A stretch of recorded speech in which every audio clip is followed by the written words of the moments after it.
ప్రభునందు ప్రియులారా, ప్రభువు నామమున మీకు వందనములు. ఈరోజు ఆరాధనకు సహకరంగా లేవియాకాండము 1వ అధ్యాయము 3వ వచనము. అతడు దహనబలి రూపముగా అర్పించున్నది గోవులలోనిదైన ఎడల నిర్దోషమైన మొగదానిని తీసుకుని రావలేను. తాను యెహోవా సన్నిధిని అంగీకరింపబడినట్లు ప్రత్యక్షపు గుడారం యొక్క ద్వారమునకు దానిని తీసుకుని రావలేను. గమనించండి ప్రియులారా, దహనబలి అర్పించడం అనున్నది దేవుని యొక్క ఆజ్ఞ. అయితే దానిని ప్రత్యక్షపు గుడారం యొద్దకు, దాని ద్వారం యొద్దకు దానిని తీసుకుని రావలేను. అంతేకాక నిర్దోషమైన దానిని తీసుకుని రావలేను. దహనబలి అనగా మనము అర్పించు బలి సంపూర్ణముగా దహించబడమే.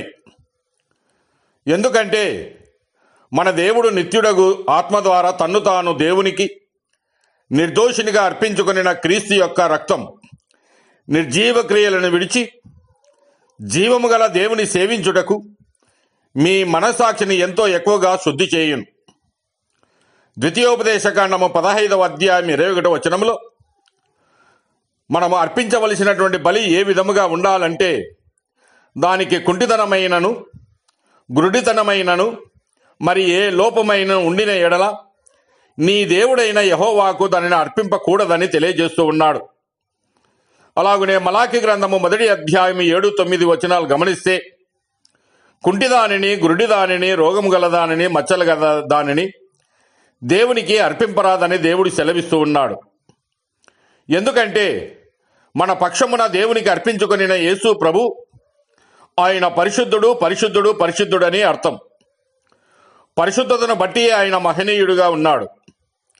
హెబ్రీయులకు రాసిన పత్రిక 7వ అధ్యాయం 26వ వచనములో యేసు ప్రభువు పవిత్రుడు, నిర్దోషి, నిష్కలంషుడు, పాపులలో చేరిక ప్రత్యేకముగా ఉన్నవాడు, ఆకాశ మండలము కంటే మిక్కిలి ఉన్నతమైన వాడని అర్థం.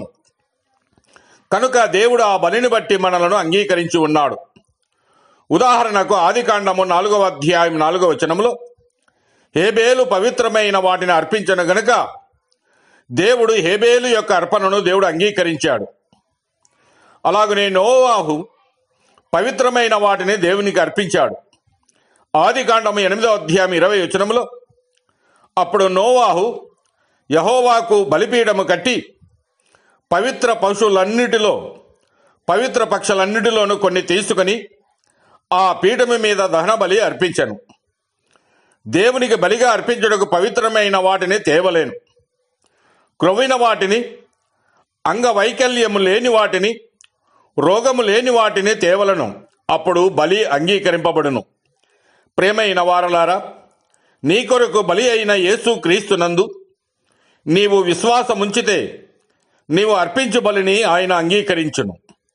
లేని ఎడల దేవుడు నిన్ను అంగీకరించాడు.